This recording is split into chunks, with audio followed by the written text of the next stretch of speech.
जय श्री हरि। श्रीमद्भागवत महापुराणम दशमः स्कंधः पूर्वार्धः अथाष्टाविंशोऽध्यायः। अब हम श्रीमद्भागवत महापुराण के दशम स्कंध के पूर्वार्ध में 28वां अध्याय सुनते हैं। इसमें हम वरुण लोक से नंद जी को छुड़ाकर लाना इस प्रसंग का श्रवण करेंगे। श्री गणेशाय नमः। श्री सरस्वत्यै नमः। श्री गुरवे नमः। श्री पुराण पुरुषोत्तमाय नमः। श्री गोवर्धनधारिणे नमः। पिछले दशम स्कंद के पूर्वार्ध के 27वें अध्याय में देवराज इंद्र द्वारा तथा सुरभि गाय द्वारा भगवान श्री कृष्ण की जो स्तुति की गई थी और उनका अभिषेक किया गया था, इस प्रसंग को सुनते हुए हमने जाना जब भगवान श्री कृष्ण ने गिरिराज गोवर्धन पर्वत को धारण करके मूसलाधार वर्षा से ब्रज को बचा लिया था, सभी गायों को बचा लिया था, गोप ग्वालों को बचा लिया था, तब गोलोक से कामधेनु गाय तो भगवान श्री कृष्ण को बधाई देने के लिए आई थी और स्वर्ग से देवराज इंद्र अपने अपराध को क्षमा कराने के लिए आए थे। देवराज इंद्र से गलती हो गई थी, इसलिए वे भगवान से क्षमा मांगने के लिए आए थे। इंद्र भगवान का तिरस्कार करने के कारण बहुत ही लज्जित थे, इसलिए देवराज इंद्र ने सबके सामने स्तुति करने के स्थान पर एकांत में भगवान की स्तुति करनी चाहिए। भगवान भी देवराज इंद्र का अपमान और नहीं करना चाहते थे। यद्यपि सभी गोप वालों ने वर्षा तो जरूर देखी, परंतु देवराज इंद्र को नहीं देखा। अतः देवराज इंद्र ये चाहते थे कि जब पहले नहीं देखा तब अब भी मुझे नहीं देखें और मुझे वापस लज्जित ना होना पड़े। भगवान ने इस बात की स्वीकृति दे दी और कहा चलो एकांत में ही हम बात करते हैं। देवराज इंद्र को बहुत घमंड था। वो समझते थे कि मैं ही तीनों लोकों का स्वामी हूँ। प्रायः उच्च पद मिल जाता है तो अभिमान आ ही जाता है, परंतु जब भगवान के प्रभाव को देखा और सुना तब वह सारा घमंड चूर हो गया। अब तो देवराज इंद्र 10 श्लोकों के अंदर भगवान की स्तुति करते हैं। देवराज इंद्र भगवान की स्तुति करते हुए कहते हैं कि आपका स्वरूप परम शांत, ज्ञानमय, रजोगुण तथा तमोगुण से रहित है और विशेष रूप से देवराज इंद्र धाम शब्द का प्रयोग करते हैं। श्रीमद् भागवत के महान टीकाकार श्रीधर स्वामी जी ने इस धाम शब्द के अनेक अर्थ दिए हैं, जिनमें से रहने का स्थान, घर, निवास आदि को भी धाम कहते हैं। कोई प्रिय वस्तु या व्यक्ति हो, हर्ष या आनंद की स्थिति हो, उसे भी धाम कहते हैं। स्वरूप को भी धाम कहते हैं। शक्ति, बल, यश, वैभव और प्रकाश, इन्हें भी धाम कहते हैं। गीता प्रेस गोरखपुर से प्रकाशित श्रीमद् भागवत महापुराण में धाम शब्द का स्वरूप अर्थ किया गया है। भगवान निस्संदेह इन सभी वस्तुओं के स्वरूप ही हैं। अतः देवराज इंद्र धाम शब्द का प्रयोग करते हैं। विस्तार से हमने अध्याय सुनते हुए धाम शब्द की व्याख्या जानी थी। देवराज इंद्र कहते हैं, हे प्रभु, आप कोई भी काम करते हो तो आप लोभ या क्रोध या द्वेष के कारण ऐसा नहीं करते, क्योंकि आपका संबंध शरीर से होता ही नहीं है। फिर शरीर से होने वाले लोभ, क्रोध, द्वेष आदि हैं, उनसे तो आपका कोई संबंध हो ही नहीं सकता है। संसार में कोई भी व्यक्ति लोभ, क्रोध, द्वेष, इनके कारण ही कोई न कोई प्रतिक्रियाएं देता है, परंतु भगवान इन सब से परे हैं। भगवान इनमें कभी बंधते नहीं हैं। देवराज इंद्र कहते हैं, आप जगत के स्वामी हो, इसलिए आप मेरे अपराधों को क्षमा कर दीजिए। स्वामी होने के साथ साथ आप एक प्रकार से सबके गुरु हो। कृष्णम वंदे जगत गुरुम। अतः इस शिष्य के अपराध को क्षमा कर दीजिए। फिर मानो देवराज इंद्र भगवान को पिता कहते हैं कि देखिए, आप हमारे सबके पिता हैं, हम आपके बच्चे हैं, आप हमें क्षमा कर दीजिए। वास्तव में देवराज इंद्र भगवान के काल स्वरूप से भयभीत थे, इसलिए देवराज इंद्र कहते हैं, आप संसार को नियंत्रित करने के लिए दंड धारण किए हुए दुस्तर काल है। इस काल के गाल से कोई बच नहीं सकता है, इसलिए देवराज इंद्र चतुराई से भगवान से क्षमा मांगते हैं। देवराज इंद्र कहते हैं, जो लोग अपने आप को संसार का स्वामी मानने लगते हैं, जगदीश मानने लगते हैं कि मैं ही संसार का राजा हूँ, वे लोग वास्तव में अज्ञानी होते हैं। ईश्वर को किसी भी बात से भय नहीं होता है, तो जो झूठ मूठ अपने को ईश्वर मानने लगते हैं, वे जब देखते हैं कि बड़े बड़े भय के अवसर उपस्थित हो जाए तब हम तो सब डर जाते हैं, परंतु भगवान तो तब भी नहीं डरते। तब वे जो घमंडी लोग हैं, जो अपने आप को जगदीश मानने लग जाते हैं, अपना घमंड छोड़ देते हैं और गर्वरहित होकर संत महात्माओं के द्वारा सेवित भक्ति मार्ग का आश्रय लेकर आपका भजन करने लग जाते हैं। माने जो बड़े धनवान लोग होते हैं, घमंड करते हैं, भगवान उनका घमंड तोड़कर उन्हें शिक्षा देते हैं, तब कदाचित भगवान की कृपा को अनुभव करे तो वे भगवान का भजन भी करने लग जाते हैं। देवराज इंद्र कहते हैं, कोई भी व्यक्ति आपके प्रति तभी अपराध करता है जब वह आपकी शक्ति और प्रभाव के संबंध में जानता ना हो। प्रायः ऐश्वर्य के मद से, धन के घमंड से जो चूर हो रखे हैं, ऐसे लोग भगवान के प्रति ज्यादा अपराध करते हैं। वे ऐसा नहीं समझते कि भगवान की शक्ति और प्रभाव कितना है, भगवान सब कुछ कर सकते हैं। इसलिए वे परंपराओं का, संस्कृति का, इन सब का मजाक उड़ाते हैं, हंसी उड़ाते हैं। बाद में भगवान इन्हें दंडित करते हैं, तब इन्हें दुख मिलता है। तो कोई भी व्यक्ति घमंड में आकर ही भगवान का अपराध करता है। इस प्रकार देवराज इंद्र ने स्तुति करी। भगवान श्री कृष्ण ने गंभीर वाणी में देवराज इंद्र से कहा था, ब्रह्मा जी और देवराज इंद्र दोनों ने ही भगवान के प्रति अपराध किया था, परंतु इन दोनों के अपराध में थोड़ा सा अंतर आ जाता है। जहाँ पर ब्रह्मा जी बहुत बड़े उच्च पद पे अधिकारी बैठे हुए हैं, जिनको सृजन करने का कार्य मिला हुआ है, जब ऊंचे पद में बैठे हुए व्यक्ति के द्वारा अपराध किया जाता है तब वह अक्षम्य होता है। इसलिए ब्रह्मा जी ने जब भगवान के प्रति अपराध किया था, ग्वाल बालों को चोरी करके ले गए थे, तब भगवान श्री कृष्ण ने ब्रह्मा जी से बात नहीं करी थी।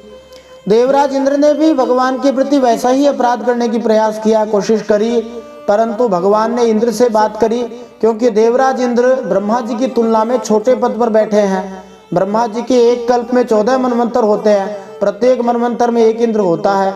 इस प्रकार ब्रह्मा जी की तुलना में इंद्र छोटे अधिकारी हैं, इसलिए इंद्र को भगवान ने क्षमा कर दिया, उनसे बात करी। दूसरा कारण इंद्र से बात करने का यह भी था कि ब्रह्मा जी ने भगवान के भक्तों को दूर करने का प्रयास किया था, 1 वर्ष तक दूर रहे थे, इसलिए ब्रह्मा जी से बात करी ही नहीं थी। परंतु देवराज इंद्र ने अपराध तो किया था, लेकिन फिर भी जो भगवान के भक्त थे, ग्वाल बाल थे, उन सबको भगवान के साथ रहने का अवसर मिला। 7 दिन तक लगातार भगवान के भक्त भगवान के संगति में रहे। इस प्रकार देवराज इंद्र ने अनजाने में भगवान को प्रसन्न भी कर लिया था, क्योंकि भगवान भक्तों के साथ रहने में आनंद मनाते हैं, प्रसन्न होते हैं। भगवान ने इंद्र से कहा, तुम ऐश्वर्य और धन संपत्ति के मद से पूरे पूरे मतवाले हो रहे थे, इसलिए तुम पर कृपा करने के लिए ही तुम्हारा यज्ञ रोका था। भगवान ने कहा, यह इसलिए किया कि अब तुम मुझे नित्य निरंतर याद रख सको। जो भी व्यक्ति धन के मद से अंधा हो जाता है, वो यह देख नहीं पाता कि काल स्वरूप भगवान हाथ में दंड लेकर उन सब के सिर पर सवार रहते हैं। इस प्रकार देवराज इंद्र के यज्ञ को रोकना हो, अथवा कोई भी व्यक्ति जो बहुत धनवान हो गया हो, ज्यादा योग्यता अर्जित कर ली हो, भगवान उसके किसी न किसी तरह से ब्रेक लगा देते हैं और तब वह भगवान की भक्ति करने के ऊपर विचार करने लग जाता है। तो जो भी संकट आते हैं वो भगवान का अनुग्रही होते हैं, कृपाई होते हैं। देवराज इंद्र को कहा कि अब तुम वापस जाओ और सदा मेरे नियमों को याद रखना, मुझे याद रखना। देवराज इंद्र के साथ कामधेनु गाय आई हुई थी। उन्होंने भगवान की स्तुति करी और स्तुति करते हुए भगवान को एक विशेष नाम दिया, गोविंद नाम दिया। गोविंद का विस्तार से अर्थ करते हुए कामधेनु ने कहा, हे प्रभु, आप गो माने गाय के, वी माने विप्र के, माने ब्राह्मणों के और साधुओं के, और द माने देवताओं के, इन सब के रक्षक हो। इस प्रकार सुरभि माता ने गोविंद शब्द का एक विशेष अर्थ दिया कि आप गाय, विप्र माने भक्त, ब्राह्मण, साधु और देवताओं के रक्षा करने वाले हो। इस प्रकार स्तुति करके देवराज इंद्र ने और कामधेनु ने भगवान का अभिषेक किया और विशेष रूप से भगवान को गोविंद नाम दिया। मुख्य देवता लोग भी भगवान की स्तुति करके उन पर नंदन वन के दिव्य फूलों की वर्षा करने लगे। तीनों लोकों में आनंद छा गया। गायों के स्तनों से अपने आप ही इतना दूध गिरा कि सारी पृथ्वी ही गीली हो गई। भगवान का अभिषेक करने पर पृथ्वी में अनेक चमत्कारपूर्ण घटनाएं देखी गई। पृथ्वी में अनेक सुंदर, प्रकृति में अनेक सुंदर परिवर्तन देखे गए। नदियों में रसों की बाढ़ आ गई, पेड़ों से मधुधारा बहने लगी। पृथ्वी में बिना जोते ही अनेकों प्रकार की औषधियां, अन्न पैदा हो गए। पहाड़ों में छिपे हुए मणिमाणिक्य स्वयं ही बाहर आने लगे। भगवान श्री कृष्ण का अभिषेक होने पर जो जीव स्वभाव से ही क्रूर है वे भी वैरहीन हो गए, उनमें भी परस्पर मित्रता हो गई। इन सब को सुनकर कोई शंका न करे, कोई ऐसा न सोचे कि ऐसा कैसे हो सकता है। भगवान की कृपा से सब कुछ हो सकता है। अब हम श्रीमद् भागवत महापुराण के 10वें स्कंद के पूर्वार्ध के 28वें अध्याय में वरुण लोक से नंद बाबा को छुड़ाकर लाना, इस प्रसंग को सुनते हुए इन प्रश्नों के उत्तर प्राप्त कर सकते हैं। एकादशी का व्रत किसे करना चाहिए? असुरों की वेला, आसुरी वेला कौन सी होती है, उसमें क्या नहीं करना चाहिए? किसने नंद बाबा का अपहरण कर लिया था? नंद बाबा को छुड़ाने के लिए श्री कृष्ण कहाँ गए थे? वरुण देव द्वारा भगवान श्री कृष्ण का यशगान। भगवान ब्रह्म परमात्मा एक हैं अथवा अलग हैं? श्री वरुण देव द्वारा श्री भगवान से क्षमा याचना। श्री भगवान के प्रति ब्रह्मा जी, इंद्र तथा वरुण द्वारा किए गए अपराधों में क्या अंतर है? ये एक महत्वपूर्ण प्रश्न है। नंद बाबा को वरुण लोक में किस बात पर बहुत आश्चर्य हुआ? इस संसार में जीव अपने आप को क्यों नहीं पहचान पाता? श्री भगवान द्वारा ग्वालों को स्वधाम दर्शन। आइए इन सब प्रश्नों के उत्तर आज के इस 10वें स्कंद के पूर्वार्ध के 28वें अध्याय को सुनते हुए प्राप्त करते हैं। जय श्री हरि। नारायणं नमस्कृत्य नरं चैव नरोत्तमं देवीं सरस्वतीं व्यासं ततो जयमुदीरयेत्। भगवान श्री नरनारायण को प्रणाम करते हुए, श्री गणेश जी महाराज, माता सरस्वती, वेदव्यास भगवान को प्रणाम करते हुए, हृदयाराध्य श्री हरिचरणों में प्रणाम करते हुए, भगवत स्वरूप श्रीमद् भागवत को प्रणाम करते हुए, श्री सुखदेव जी और परीक्षित महाराज को प्रणाम करते हुए, अनंत कोटि सब संत महात्माओं वैष्णवों को प्रणाम करते हुए, भगवान श्री वृंदावन बिहारी को प्रणाम करते हुए अब हम श्रीमद् भागवत महापुराण के 10वें स्कंद के पूर्वार्ध में 28वां अध्याय सुनते हैं। इसमें हम वरुण लोक से नंद जी को छुड़ाकर लाना भगवान श्री कृष्ण के द्वारा, इस प्रसंग का श्रवण करते हैं। श्रीमद् भागवत महापुराणम 10वां स्कंध है, पूर्वार्ध है, अथाष्टाविंशोऽध्याय है। श्री शुक उवाच एकादश्यां निराहारः समभ्यर्च्य जनार्दनम् स्नातुं नन्दस्तु कालिन्द्या द्वादश्यां जलमाविशत् तं गृहीत्वा नयद्भृत्यो वरुणस्य सुरोन्तिकम् अविज्ञायासुरीं वेलां प्रविष्ट मुदकं निशि। श्री सुखदेव जी कहते हैं, नंद बाबा ने कार्तिक शुक्ल एकादशी का उपवास किया था। इसी कार्तिक शुक्ल एकादशी को देव उठनी एकादशी, देवोत्थान एकादशी, हरि प्रबोधनी एकादशी के नाम से जाना जाता है। और भगवान की पूजा करी। उसी दिन रात में द्वादशी लगने पर स्नान करने के लिए यमुना जल में प्रवेश किया। यहाँ हम देख सकते हैं कि एकादशी का व्रत सभी भक्त वैष्णव लोग किया करते हैं। नंद बाबा को तो भगवान की प्राप्ति हो गई थी। नंद बाबा तो भगवान के पिता थे, भगवान के साथ रहते थे, उन्हें एकादशी करने की क्या आवश्यकता थी। परंतु फिर भी नंद बाबा ये दिखाते हैं कि सभी भक्तों को, सभी वैष्णवों को एकादशी का व्रत अवश्य करना चाहिए। जब नंद बाबा जैसे भक्त लोग जो भगवान को अपना बेटा बना सकते हैं वे एकादशी करते हैं, फिर हमारे जैसे साधारण लोगों का तो कहना ही क्या है। हमें तो अवश्य ही एकादशी करनी चाहिए। नंद बाबा को यह मालूम नहीं था कि यह जो रात्रि काल में वो यमुना जी में प्रवेश कर गए थे असुरों की वेला है, इसलिए नंद बाबा रात के समय ही यमुना जल में घुस गए। उस समय वरुण जी के सेवक एक असुर ने नंद बाबा को पकड़ लिया और वह अपने स्वामी के पास ले गया। यहाँ हम देख सकते हैं कि नंद महाराज अपना व्रत द्वादशी को तोड़ने के इच्छुक थे और उसमें अब केवल थोड़े ही क्षण शेष थे। अतः वे प्रभात होने के पहले अशुभ समय में स्नान करने के लिए जल में प्रविष्ट हुए। वरुण जी के जिस सेवक ने नंद महाराज को पकड़ा था उसे यहाँ असुर कहा गया है, जिसका कारण स्पष्ट है। पहले तो वह सेवक इस बात से अनभिज्ञ था कि नंद बाबा परम सत्य भगवान श्री कृष्ण के लीला के रूप में पिता हैं। दूसरी बात, उस असुर को इसलिए पता नहीं था कि नंद महाराज शास्त्रों के आदेशों का पालन कर रहे थे। अतएव वरुण के सेवक को इस बात के लिए उन्हें पकड़ना नहीं चाहिए था कि वे अशुभ वेला में यमुना स्नान कर रहे थे। इसी अध्याय में आगे चलकर वरुण जी कहते हैं, अजानता मामकेन मूढ़ेन, मेरे अज्ञानी सेवक ने यह काम किया क्योंकि वह मूर्ख था। तो यह मूर्ख सेवक श्री कृष्ण या नंद बाबा या श्री भगवान की भक्तिमय सेवा के विषय में कुछ जानता नहीं था। सारांश यही है कि भगवान श्री कृष्ण वरुण को अपना दर्शन देना चाहते थे, साथ ही अन्य उपदेशात्मक कार्य संपन्न करना चाहते थे। इस अद्भुत लीला का उद्घाटन आगे होगा। तो नंद बाबा को वो वरुण देवता का जो सेवक था वो ले गया। फिर क्या हुआ?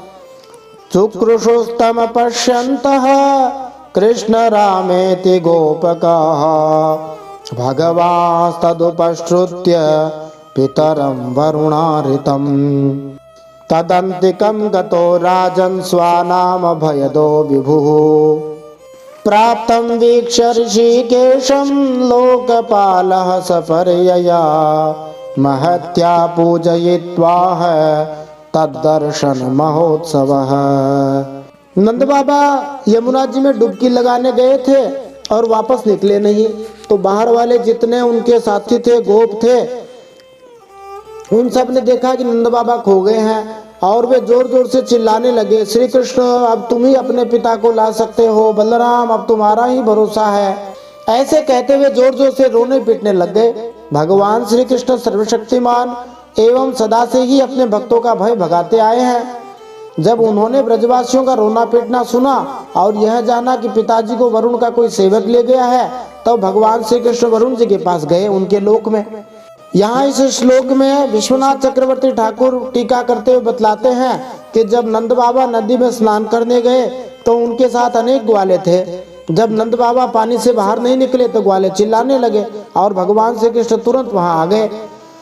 सारी स्थिति समझकर भगवान श्री कृष्ण जल में प्रविष्ट हो गए और अपने पिता को मुक्त कराने तथा एक देवता के भय से, संकट से इन अन्य ग्वालों को मुक्त करने का निश्चय करके वरुण देव के दरबार में गए। माने एक प्रकार से जैसे कालिया नाग को मर्दन करने के लिए भगवान जल में प्रविष्ट हुए थे, वैसे ही जल में प्रविष्ट हुए हैं। साधारण व्यक्ति ऐसे प्रविष्ट हो जाए तो मर ही जाए, परंतु ना तो नंद बाबा का कुछ बिगड़ा ना भगवान का बिगड़ा।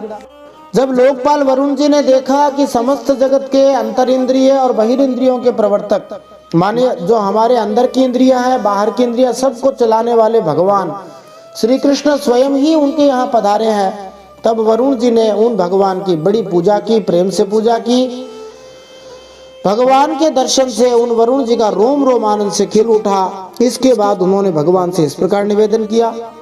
श्री वरुण उवाच अद्य मे निवृतो देहोऽद्यैवार्थोऽधिगतः प्रभो त्वत्पाद भाजो भगवन्नवापुः पारमध्वनः नमस्तुभ्यं भगवते ब्रह्मणे परमात्मने न यत्र श्रूयते माया लोक सृष्टि विकल्पना। वरुण देवता ने भगवान की स्तुति करते हुए उनसे निवेदन करते हुए कहा, आज मेरा शरीर धारण करना सफल हो गया। आज मुझे संपूर्ण पुरुषार्थ मिल गए, क्योंकि आज मुझे आपके चरणों की सेवा का शुभ अवसर प्राप्त हो गया है। हे भगवान, जिन्हें भी आपके चरणों की सेवा का शुभ अवसर मिला वे भवसागर से पार हो गए। श्री भगवान के भव्य शरीर का दर्शन पाकर के वरुण प्रसन्नता के मारे मानो चीख उठता है कि भौतिक शरीर धारण करने का सारा कष्ट आज सफल हो गया। निस्संदेह वरुण देवता को अपने जीवन का वास्तविक लक्ष्य माने अर्थ अब प्राप्त हो चुका था। चूंकि भगवान श्री कृष्ण का रूप दिव्य है, अतएव जो उनके चरणों को स्वीकार करते हैं वे भौतिक अस्तित्व की सीमा के परे चले जाते हैं। अतएव जिन्हें आध्यात्मिक ज्ञान नहीं है वे ही श्री भगवान के चरणों को भौतिक मानेंगे। तो भगवान के चरण भौतिक नहीं है जैसे हमारे चरण हैं। फिर वरुण जी ने कहा, आप भक्तों के भगवान हैं, वेदांतियों के ब्रह्म हैं, योगियों के परमात्मा हैं, सब कुछ आप ही हैं। चाहे आप एक भक्त की दृष्टि से देखो तो भगवान है, आप ज्ञान योग की दृष्टि से देखो तो ब्रह्म है, और योगियों की दृष्टि से देखो तो परमात्मा है। आपके स्वरूप में विभिन्न लोक सृष्टियों की कल्पना करने वाली माया नहीं है, ऐसा श्रुति कहती है। मैं तो आपको नमस्कार करता हूँ। इस श्लोक में श्रूयते शब्द महत्वपूर्ण है। श्रुति या वैदिक साहित्य या तो साक्षात श्री भगवान के या उनके प्रबुद्ध प्रतिनिधियों के प्रामाणिक कथनों से युक्त है, इसलिए न तो श्री भगवान न ही मान्य आध्यात्मिक अधिकारी जन यह कभी कहेंगे कि श्री भगवान या परम सत्य में माया का दोष है। श्रीधर स्वामी संकेत करते हैं कि यहाँ पर ब्रह्मणे शब्द बतलाता है कि श्री भगवान स्वयं में पूर्ण है, और परमात्मा शब्द यह सूचित करता है कि वे समस्त जीवों के नियंता हैं, इसलिए अपने में पूर्ण तथा सर्वशक्तिमान परम पुरुष के अंदर हमें भौतिक माया शक्ति का कोई दखल नहीं दिखाई देता।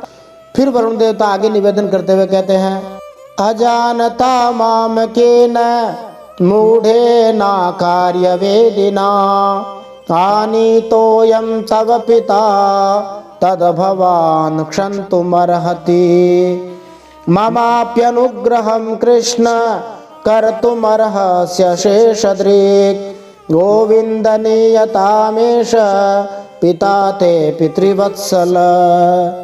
वरुण देवता ने भगवान को कहा, मेरा यह सेवक बड़ा मूढ़ और अनजान है, अज्ञानी है, वह अपने कर्तव्य को भी नहीं जानता, वही आपके पिताजी को ले आया है, आप कृपा करके उसका अपराध क्षमा कर दीजिए। इस श्लोक में अयम शब्द का प्रयोग वरुण देवता कर रहे हैं, अर्थात यह जो यहाँ है यह स्पष्ट संकेत करता है कि जब वरुण देवता बोल रहे थे तो भगवान श्री कृष्ण के पिता नंद बाबा वहीं थे। श्री विश्वनाथ चक्रवर्ती ठाकुर लिखते हैं कि वरुण जी ने वास्तव में श्री नंद बाबा को रत्नजड़ित सिंहासन पर आसीन कर रखा था, बैठा रखा था और स्वयं उनकी सादर पूजा की थी। एक तरह से नंद बाबा का सूर्योदय के पहले जल में प्रवेश करना ठीक ही था। जीव गोस्वामी ने इस अध्याय के पहले श्लोक की टीका में इसकी व्याख्या इस प्रकार की है कि नंद बाबा जो रात्रि काल में स्नान कर रहे थे वो अपराध नहीं है। देखो, एकादशी विशेषतया छोटी होने के कारण केवल 18 घंटे की ही थी। कभी कभी ऐसा हो जाता है कि एकादशी 18 घंटे रहे, कभी 17 घंटे रहे। अतः सूर्योदय के पहले से ही द्वादशी के 6 घंटे बीत चुके थे जिनमें उपवास तोड़ना था। चूंकि सूर्योदय होने पर व्रत भंग का सही समय बीत चुका होता, क्योंकि एकादशी करने के बाद सही समय पर पारणा करनी होती है। यद्यपि ये पारणा जो है फर्स्ट डिवीजन वाले जो बढ़िया तरीके से एकादशी करते हैं उनके लिए होती है, परंतु साधारणतया जो थर्ड डिवीजन वाले एकादशी करते हैं, केवल अन्न का त्याग करते हैं, वे तो एकादशी के दिन ही 3-4 बार पा लेते हैं। परंतु अन्न न खाना बहुत श्रेष्ठ है, अन्न खाने से अन्न न खाना बहुत अच्छा है। वो पारणा वाली फर्स्ट डिवीजन वाली एकादशी न करके थर्ड डिवीजन वाली करना भी बढ़िया है। इसलिए नंद बाबा ने अन्यथा अशुभ समय में जल में प्रवेश करने का निश्चय किया। वरुण देवता का जो सेवक था वैदिक अनुष्ठानों के पालन करने वालों के निमित्त इन नियमों को पूरी तरह जानता रहा होगा। इसके अलावा नंद बाबा भगवान के पिता के रूप में आचरण कर रहे थे, इसलिए वे परम पवित्र व्यक्ति थे जिन्हें वरुण के मूर्ख सेवक जैसे संसारी नगण्य अधिकारी छू भी नहीं सकते थे। फिर वरुण देवता कहते हैं, हे गोविंद, मैं जानता हूँ कि आप अपने पिता के प्रति बड़ा प्रेम भाव रखते हैं। ये आपके पिता हैं, इन्हें आप ले जाइए, परंतु भगवान आप सबके अंतर्यामी, सबके साक्षी हैं, इसलिए विश्व श्री कृष्ण आप मुझ दास पर भी कृपा कर दीजिए। यहाँ पर वरुण देवता भी भगवान को गोविंद कह रहे हैं। मानो वरुण देवता कहते हैं कि हमें ध्यान है आपने ही गोवर्धन पर्वत उठाया था और अभी अभी देवराज इंद्र ने और कामधेनु ने आपको स्तुति करके प्रसन्न किया है और आपका नाम गोविंद रखा है। इसलिए वरुण देवता भगवान को गोविंद कह के उनके गोवर्धन लीला को स्मरण कर रहे हैं। श्री सुखदेव जी कहते हैं, श्री शुक उवाच एवं प्रसादितः कृष्णो भगवान ईश्वरेश्वरः आदायागात् स्वपितरं बन्धूनां चावहन्मुदम् नन्दस्त्वतीन्द्रियं दृष्ट्वा लोकपालमहोदयं कृष्णे च सन्नतिं तेषां ज्ञातिभ्यो विस्मितो ब्रवीत। श्री सुखदेव जी ने कहा, भगवान श्री कृष्ण ब्रह्मा आदि ईश्वरों के भी ईश्वर हैं। लोकपाल वरुण जी ने इस प्रकार उनकी स्तुति करके उन्हें प्रसन्न किया। इसके बाद भगवान अपने पिता नंद बाबा को लेकर ब्रज में चले आए और ब्रजवासी भाई बंधुओं को आनंदित किया। समुद्रों का देवता वरुण अत्यंत शक्तिशाली है, फिर भी वह भगवान श्री कृष्ण के पिता तक की पूजा करके प्रसन्न था, तो फिर स्वयं भगवान श्री कृष्ण के विषय में कहना ही क्या होगा। भगवान की पूजा करके अत्यंत प्रसन्न हो गया। नंद बाबा ने वरुण लोक में लोकपाल के इंद्रियातीत ऐश्वर्य और सुख संपत्ति को देखा तथा यह भी देखा कि वहां के निवासी उनके बेटे श्री कृष्ण के चरणों में झुक झुक कर प्रणाम कर रहे हैं। नंद बाबा को बहुत आश्चर्य हुआ। उन्होंने ब्रज में आकर अपने जाति भाइयों को सब बातें कह सुनाई। ते त्वौत्सुक्य धियो राजन् मत्वा गोपास्तमेश्वरम् अपि नः स्वगतिं सूक्ष्मामुपाधास्यदधीश्वरः इति स्वानां स भगवान् विज्ञायाखिलदृक्स्वयं संकल्पसिद्धये तेषां कृपयैतदचिन्तयत्। भगवान के प्रेमी गोप यह सुनकर ऐसा समझने लगे कि अरे ये तो स्वयं भगवान है। तब उन्होंने मन ही मन बड़ी उत्सुकता से विचार किया कि क्या कभी जगदीश्वर भगवान श्री कृष्ण हम लोगों को भी अपना वह मायातीत स्वधाम, जहाँ केवल उनके प्रेमी भक्त ही जा सकते हैं, दिखलाएंगे। सारे ग्वाल बाल यह सुनकर अत्यंत उत्तेजित थे कि भगवान श्री कृष्ण अपने पिता को बचाने किस प्रकार वरुण लोक गए थे। सहसा उनमें यह विचार उठा कि हमारा पाला तो भगवान से पड़ा है, अतः उन्होंने बहुत ही प्रसन्नता से इस जीवन के अंत होने पर अपने शुभ गंतव्य वैकुंठ लोक के विषय में सोचना शुरू कर दिया। सुखदेव जी कहते हैं, भगवान श्री कृष्ण तो स्वयं सर्वदर्शी हैं, सबके हृदय की जानने वाले हैं। भला उनसे यह बात कैसे छिपती। वे अपने आत्मीय गोपों की यह अभिलाषा जान गए कि मेरे भक्त लोग वैकुंठ लोक का दर्शन करना चाह रहे हैं और उनका संकल्प सिद्ध करने के लिए कृपा से भरकर भगवान इस प्रकार सोचने लगे कि इनको कैसे वैकुंठ लोक का दर्शन कराया जाए। जनो वै लोक एतस्मिन् न विद्या काम कर्मभिः उच्चावचा सुगतिषु न वेद स्वाम गतिं भ्रमन् इति संचिन्त्य भगवान् महाकारुणिको हरिः दर्शयामास लोकं स्वं गोपानां तमसः परम्। भगवान सोचने लगे, संसार में जीव अज्ञानवश शरीर में आत्मबुद्धि करके भांति भांति की कामना और उनकी पूर्ति के लिए अनेक प्रकार के कर्म करता रहता है। शरीर को ही आत्मा मानने से ये सब गलतियां होती है।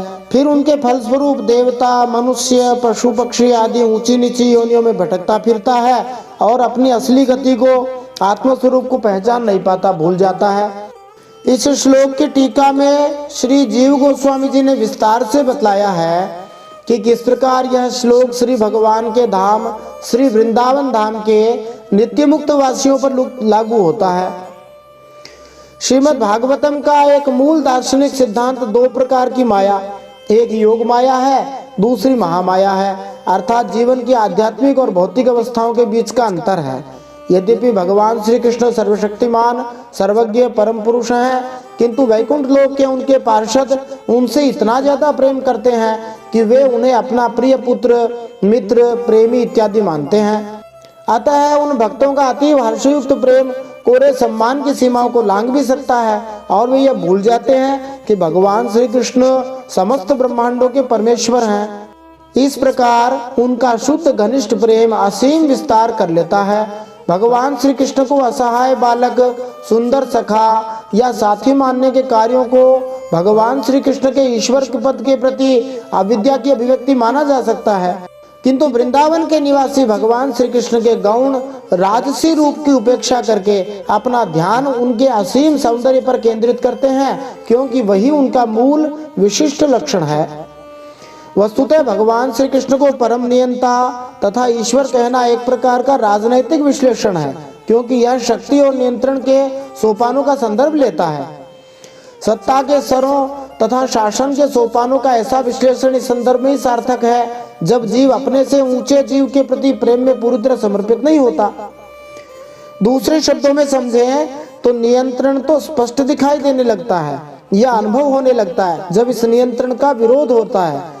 उदाहरण के लिए एक पवित्र एवं कानून का पालन करने वाला नागरिक होता है, एक पुलिस वाले को मित्र तथा हितैषी समझता है। पुलिस को देखते ही उसका जोश बढ़ जाता है, हाउ इज द जोश, हाय सर, ऐसा कहने लगता है। जबकि अपराधी उसी पुलिस को दंड के भयावह प्रतीक के रूप में देखता है।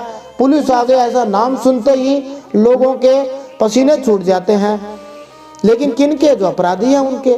तो जो लोग सरकारी नीतियों के हामी हैं, समर्थक है, वे ये अनुभव नहीं करते कि सरकार उन पर नियंत्रण रख रही है, अपितु वे सोचते हैं कि सरकार उनकी सहायता कर रही है। निस्संदेह जो सरकार की बात को, नियम को मानने वाला है, उसके लिए सरकार सहयोगी है, सरकार नियंत्रक नहीं दिखाई देती है। इसी प्रकार भगवान श्री कृष्ण उन लोगों के द्वारा जो उनके सौंदर्य तथा लीलाओं से पूरी तरह मुग्ध नहीं है, एक नियंता तथा भगवान के रूप में देखे जाते हैं, परमेश्वर के रूप में। और जो लोग भगवान से पूरी तरह प्रेम करते हैं वे उनके उदात्त आकर्षक लक्षणों पर ध्यान केंद्रित करते हैं। वे उनसे अपने इस प्रकार के संबंध के कारण उनकी नियामक शक्ति पर उतना ध्यान नहीं देते। व्रजवासियों ने भक्ति की निम्न अवस्थाओं को लांघ दिया है तथा यह नहीं कि वे उन तक नहीं पहुंच पाए हैं। इसका प्रमाण यह है, व्रजवासी सदा श्री भगवान की सभी लीलाओं के दौरान प्राय स्मरण करते हैं कि भगवान ईश्वर हैं। सामान्यतः उन्हें स्मरण पर आश्चर्य होता है क्योंकि वे श्री कृष्ण को अपना मित्र, प्रेमी इत्यादि के रूप में देखने में लीन रहते हैं। इस श्लोक में काम शब्द सामान्य रूप से भौतिक इच्छा या किसी ऐसी प्रबल आध्यात्मिक इच्छा को सूचित करने के लिए प्रयुक्त किया जाता रहा है कि वह किसी प्रकार प्रबल भौतिक इच्छा की पर्यायवाचक बन जाती है। फिर भी मौलिक अंतर तो बना ही रहता है।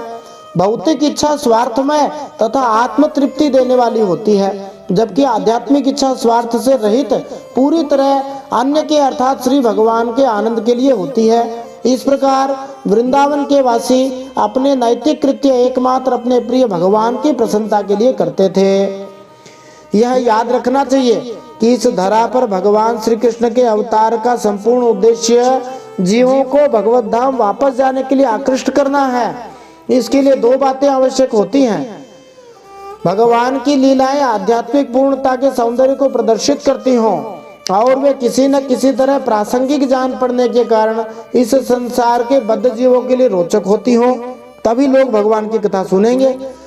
श्रीमद् भागवतम में प्रायः कहा गया है कि भगवान श्री कृष्ण एक नट की भांति खेल करते हैं और निस्संदेह वे अपने सनातन भक्तों को भी इस अभिनय में लगाए रखते हैं। इस तरह भगवान श्री कृष्ण मन ही मन सोचते हैं कि इस जगत के लोग सचमुच ही अपने सर्वोच्च गंतव्य को जानते नहीं, जो कि परमात्मा को प्राप्त करके उनके धाम में जाना है। इसी प्रकार वे अपने नित्य मुक्त पार्षदों के बारे में भी सोचते हैं, जो इस संसार में ग्वालों की भांति क्रीड़ा करते हैं। भगवान श्री कृष्ण के मुक्त पार्षदों के संदर्भ में लगाए गए इस श्लोक के श्लिष्ट अर्थ, जिसको श्लेष अलंकार प्रयोग करते हुए समझ सकते हैं। द्व्यर्थ के अलावा भगवान श्री कृष्ण सामान्य लोगों के विषय में पूरी तरह सीधी और तीखी आलोचना करते हैं। जब उन जीवों पर इसे लागू किया जाता है जो इस ब्रह्मांड भर में वास्तव में भटकते रहते हैं, तो उनका यह कथन कि लोग अज्ञान तथा काम वासनावश कार्य करते हैं किसी अधिक गंभीर आध्यात्मिक अर्थ से कम नहीं होता। लोग सामान्यतः अज्ञानी होते हैं और वे अपने सर्वोच्च गंतव्य पर गंभीरता से विचार ही नहीं करते। भगवान श्री कृष्ण कुछ ही सरल शब्दों में कई जटिल बातें कहने में समर्थ हैं। हम कितने भाग्यशाली हैं कि ईश्वर ऊर्जा के शुष्क क्षेत्र नहीं है, इंद्रियों से अतीत, तेज पुंज या शून्य, जैसा कि अलग अलग लोग कहने का प्रयास करते हैं। वास्तव में वे सर्वाधिक अद्भुत परमेश्वर हैं, जो निरपेक्ष व्यक्तिगत लक्षणों से युक्त हैं और हम जो कुछ कर सकते हैं वे निश्चित रूप से उससे अधिक अच्छे ढंग से उस कार्य को कर सकते हैं। यह उनके बोलने की प्रभावशाली शैली से प्रमाणित है। एक ही श्लोक में भगवान के इतने सारे भाव छिपे हुए हैं। सुखदेव जी कहते हैं, परम दयालु भगवान श्री कृष्ण ने इस प्रकार सोचकर उन गोपों को माया अंधकार से अतीत, माया के अंधकार से परे अपना परम धाम दिखला दिया।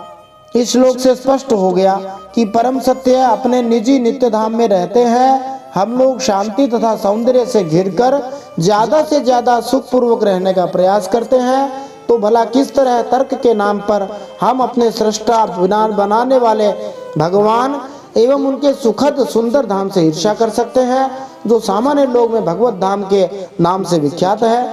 तो हमें भगवान से ईर्ष्या नहीं करनी चाहिए, भगवान के धाम में जाने का प्रयास करना चाहिए। सत्यम ज्ञानम अनंतम यद ब्रह्म ज्योति सनातनम यद्धि पश्यन्ति मुनयो गुणापाये समाहिताः ते तु ब्रह्मरथं नीता मग्नः कृष्णेन चोद्धृताः ददृशुर्ब्रह्मणो लोकं यत्रा क्रूरोध्यगात् पुरा। भगवान ने पहले तो अपने गोप ग्वालों को, साथियों को ब्रह्म का साक्षात्कार करवाया, जिसका स्वरूप सत्य, ज्ञान, अनंत, सनातन और ज्योति स्वरूप है तथा समाधि निष्ठित गुणातीत पुरुष ही जिस भगवान को देख पाते हैं। श्लोक 14 के अनुसार, पिछले श्लोक के अनुसार भगवान श्री कृष्ण ने वृंदावन वासियों को अपना निजी धाम, जिसको वैकुंठ धाम अथवा गोलोक धाम कहते हैं, वो दिखला दिया। यह आध्यात्मिक प्रकाश यथार्थतः आध्यात्मिक आकाश है, जिसको स्वाभाविक रूप से भगवान श्री कृष्ण ने भी वृंदावन वासियों को दिखला दिया। उदाहरण के लिए कैसे दिखाया होगा तो हम समझे, यदि हम किसी बालक को चांद दिखलाना चाहते हैं तो क्या कहते हैं, वो देखो आकाश में चंदा मामा, वह देखो चंद्रमा आकाश में वहां पर है।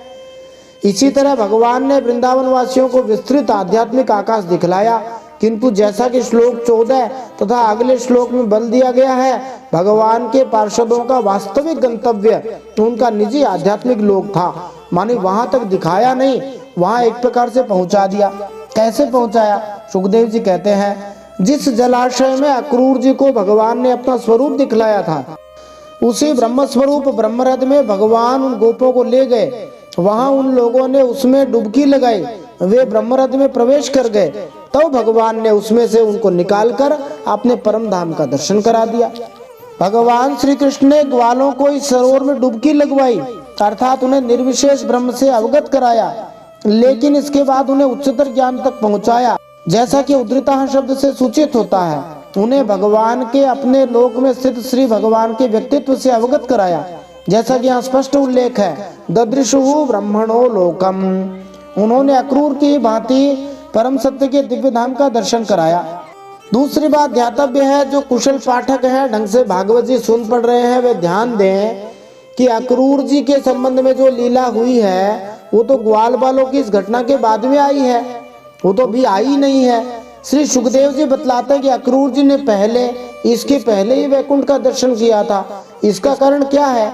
तो इसका कारण ये है कि सुखदेव जी और परीक्षित महाराज के बीच में जो बातचीत हुई थी वो भगवान के सारे लीलाओं के कई वर्षों बाद में घटित हुई थी, इसलिए सुखदेव जी ने कहा पहले।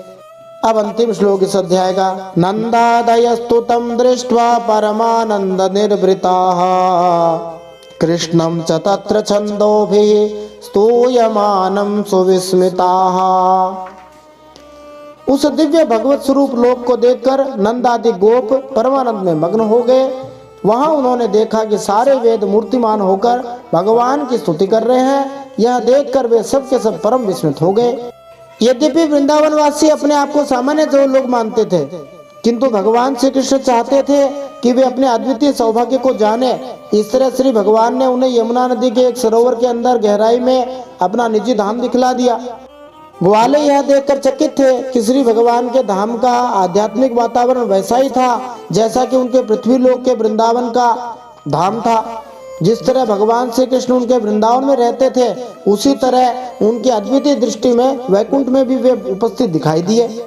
इस प्रकार भगवान श्री कृष्ण ने अपने साथियों को, वृंदावन वासियों को अपना दिव्य वैकुंठ धाम अथवा गोलोक धाम दिखलाया। बोलिए भक्तवत्सल भगवान की जय। श्रीमद् भागवत महापुराण की जय। परम सत्य श्री हरि की जय। हम भी यदि भगवान की कथा सुनते रहेंगे, भगवान के नाम का पवित्र मन से जप कीर्तन करते रहेंगे, तो निस्संदेह भगवान हमें भी अपना वैकुंठ धाम दिखा सकते हैं, उस धाम में हमें प्रवेश करवा सकते हैं। इति श्रीमद् भागवते महापुराणे पारमहंस्यां संहितायां दशम स्कंधे पूर्वार्धे अष्टाविंशोऽध्यायः श्रीमन्नारायणार्पणमस्तु। इस प्रकार श्रीमद् भागवत महापुराण परमहंसों की संहिता दशम स्कंद पूर्वार्ध में 28वां अध्याय भगवान श्री नारायण के चरणों में समर्पित हो।